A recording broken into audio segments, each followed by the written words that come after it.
बिस्मिल्लाहिर्रहमानिर्रहीम। अस्सलाम वालेकुम viewers, my name is Fahd Waheed. Viewers, PHP के लास्ट लेक्चर में हमने डिस्कस किया था पीएचपी कंडीशनल स्टेटमेंट्स को, जिसमें हमने अभी तक इफ़ एल्स कंडीशन को देखा है और उसके बाद इफ़ एल्स इफ़ कंडीशन को देखा है कि अगर हमारे पास फ़र्ज़ करें एक से ज़ायद कंडीशंस हैं, हम वहाँ पे किस तरीके से उनको आपस में कंपेयर कर सकते हैं। उसके लिए हमने एल्स इफ़ कंडीशन को देखा था। और नेक्स्ट आज के लेक्चर में हम डिस्कस करेंगे पीएचपी स्विच स्टेटमेंट को। जिन्होंने किसी भी प्रोग्रामिंग लैंग्वेज को पहले पढ़ा होगा और उसमें कंडीशन स्टेटमेंट्स का कॉन्सेप्ट उन्होंने पढ़ा हो तो उनको आइडिया होगा कि जो स्विच स्टेटमेंट है वो क्या होती है। इसमें क्या होता है, डिफरेंट केसेस यूज़ कर लिए जाते हैं। अगर फ़र्ज़ करें हमारे पास एक वेरिएबल है, उसमें हमने एक वैल्यू स्टोर करवा दी है मैथ के नाम से। डिफरेंट केसेस बन जाते हैं जिसमें फ़िज़िक्स के नाम से केस हो सकता है, मैथ के नाम से, English, Urdu, chemistry, different cases होंगे। जो वेरिएबल की वैल्यू है जिस केस पे वो ट्रू होगी वो वाला जो कोड होता है वो एग्जीक्यूट हो जाता है, बाकी जो है वो एग्जीक्यूट नहीं होते।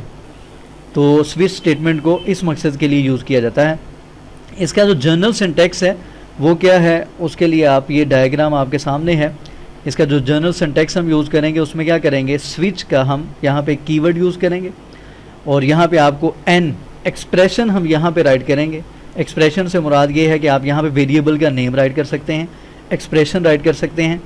और उसके बाद हम क्या करेंगे, डिफरेंट केसेस बनाएंगे। ठीक है, जैसे ये लिखा है case label 1, case label 2, case label 3 and last पे हम एक केस बनाते हैं डिफ़ॉल्ट के नाम से। ठीक है, अगर कोई भी कंडीशन इस एक्सप्रेशन के मुताबिक ट्रू नहीं होती तो डिफ़ॉल्ट का जो कोड होता है वो एग्जीक्यूट हो जाता है। और यहाँ पे आपको एक और ब्रेक की स्टेटमेंट यहाँ पे नज़र आ रही है। ब्रेक स्टेटमेंट क्या करती है कि फ़र्ज़ करें इस एक्सप्रेशन के मुताबिक, इस एन के मुताबिक केस 1 ट्रू है और यहाँ पे जो कोड लिखा है वो एग्जीक्यूट हो जाता है, तो ब्रेक स्टेटमेंट क्या करती है, उसको कोड एग्जीक्यूट करने के बाद प्रोग्राम को ब्रेक कर देती है, यानी कि जो नेक्स्ट कोड है वो एग्जीक्यूट नहीं होता, प्रोग्राम वहाँ तक नहीं जाता। तो इस वजह से हम यहाँ पे ब्रेक स्टेटमेंट यूज़ करते हैं हर केस के बाद। ठीक है, मज़ीद हम यहाँ पे इसके एक एग्जांपल देखते हैं, इंशाल्लाह आपको समझ आ जाएगी स्विच स्टेटमेंट की। सेम वैसे ही आपको पता है पीएचपी का जो प्रोग्राम आपने राइट करना है, लोकल होस्ट जो हम लोकल सर्वर यूज़ करते हैं वहाँ पे मैंने एक फ़ोल्डर पीएचपी ट्रेनिंग के नाम से क्रिएट किया है। उसके अंदर एक मेरी फ़ाइल है पीएचपी की, switch.php के नाम से। और यहाँ पे हम कहीं पे भी पीएचपी का जो स्क्रिप्ट है वो आप राइट कर सकते हैं। फॉर एग्जांपल मैं बॉडी में ही राइट कर लेता हूँ। ठीक है, यहाँ पे हम एक एक्सप्रेशन लेंगे, कोई भी वेरिएबल हम यहाँ पे यूज़ करेंगे। फॉर एग्जांपल वेरिएबल हम यूज़ कर लेते हैं x = 4। ठीक है, एक यहाँ पे मैंने वेरिएबल यूज़ किया x = 4 और यहाँ पे अब हम क्या करेंगे, हम यहाँ पे स्विच स्टेटमेंट यूज़ करेंगे और यहाँ पे हम एक्सप्रेशन की वैल्यू देंगे,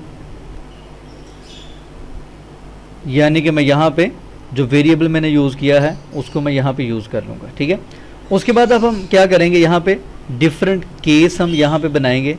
फॉर एग्जांपल मैं सबसे पहले केस बनाता हूँ केस 1। ठीक है, कॉलन के साथ यहाँ पे राइट करते हैं, इको करवा देते हैं। यहाँ पे कोई भी आप वैल्यू राइट कर लें जो भी आप एग्जीक्यूट करवाना चाहते हैं आउटपुट में। फॉर एग्जांपल यहाँ पे मैं राइट कर लेता हूँ कोड फॉर केस 1। ठीक है, आप जो भी यहाँ पे राइट करना चाहते हैं वो आपकी अपनी मर्ज़ी है। और यहाँ पे हम क्या कर देंगे, इसको ब्रेक कर देंगे। इसी को मैं यहाँ से कॉपी कर लेता हूँ और यहाँ पे हम इसको 4 टाइम यहाँ पे पेस्ट करते हैं। Case 2 code for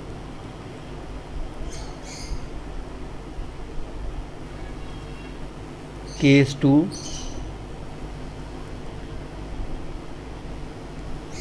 case 3 case 4। यहाँ पे हम जो वैल्यू यहाँ पे देंगे ये भी डिफरेंट होगी हर केस की। ठीक है, case 1, case 2, case 3 and case 4। ठीक है, और लास्ट में हम क्या करते हैं, यहाँ पे डिफ़ॉल्ट और यहाँ पे हम राइट करेंगे इको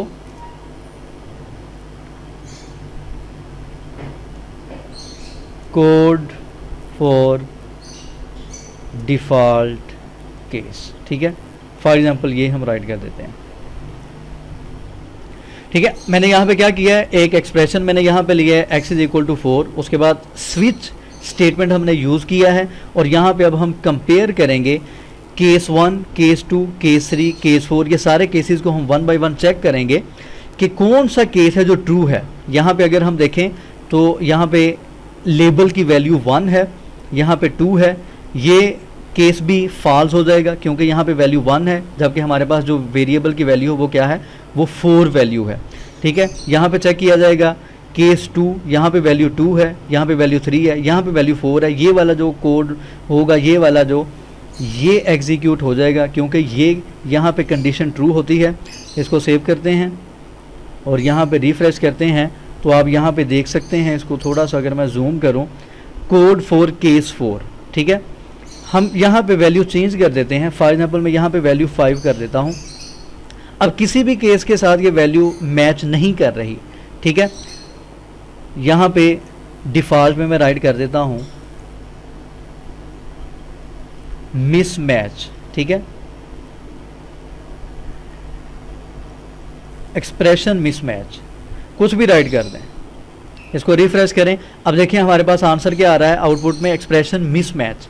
यानी कि इस एक्सप्रेशन को, ये जो हमारे पास स्विच में एक्सप्रेशन दिया गया है, इस एक्सप्रेशन को हर केस के साथ चेक किया गया कि कहाँ पे जाके इसकी वैल्यू सेम है, वो वैल्यू एग्जीक्यूट हो जाएगी। अगर फ़र्ज़ करें मैं यहाँ पे क्या करता हूँ, यहाँ पे 2 कर देता हूँ। अब इसको हम सेव करके रिफ्रेश करते हैं तो यहाँ पे हमारे पास आंसर आ रहा है कोड फॉर केस 2। ठीक है, यानी कि ये वाला जो केस था सेकंड वाला, ये ट्रू हुआ तो इसका जो कोड था ये एग्जीक्यूट हो गया और उसके बाद जो प्रोग्राम है वो ब्रेक हो गया। तो ये है बेसिकली स्विच स्टेटमेंट, जिसमें क्या किया जाता है, एक एक्सप्रेशन को डिफरेंट कंडीशंस आप कह लें, डिफरेंट केसेस कह लें, वहाँ पे कंपेयर किया जाता है। जिस केस में वैल्यू ट्रू होती है वो वाला जो केस है वो एग्जीक्यूट हो जाता है। यहाँ पे तो वैल्यू मैंने यहाँ पे फिक्स की है, x is equal to 2 fix की है। ये डायनामिकली अगर हम यहाँ पे वैल्यू लेते हैं, फॉर एग्जांपल एक यूज़र है, वो सब्जेक्ट एंटर करता है, उसको कहा जाता है कि अपना सब्जेक्ट एंटर करो। अगर वो इंग्लिश एंटर करता है तो एक कोड हम एक केस बना देते हैं इंग्लिश के लिए, वो एग्जीक्यूट हो जाता है। अगर कोई कंप्यूटर साइंस एंटर करता है उसके लिए एक केस बना देते हैं, वो एग्जीक्यूट हो जाएगा। अगर कोई मैथ्स का सब्जेक्ट एंटर करता है उसके लिए केस अलग से बन जाता है। तो वो डायनामिकली हम क्या करते हैं, जो डिफरेंट कंडीशंस हैं उनको उस एक्सप्रेशन के साथ कंपेयर करके कोई ना कोई आउटपुट दे सकते हैं। तो यहाँ पे फ़िलहाल हमने वैल्यू को क्या किया, फिक्स किया है। इंशाल्लाह मज़ीद इसको हम नेक्स्ट लेक्चर में डिस्कस करेंगे। और दुआ में खुसूसी याद रखा करें, यूट्यूब के चैनल जिन्होंने अभी तक सब्सक्राइब नहीं किया सब्सक्राइब करें, फीडबैक अपना लाजमी दिया करें। वैसे मुझे मैसेजेस मिलते रहते हैं, फ़ीडबैक बहुत अच्छा सबका मिलता है और बड़ी खुशी होती है। बस दुआओं में खुसूसी याद रखा करें। मेरी ये कोशिश है कि मेरी वजह से अगर किसी का फ़ायदा हो तो बहुत खुशी की बात है। बाकी ये जो इतना ज़्यादा डिले हुआ है इसकी बस कुछ रीज़न्स हैं। इंशाल्लाह कोशिश करूँगा अब कंटिन्यूसली चलता रहे। अल्लाह हाफ़िज़ नासिर।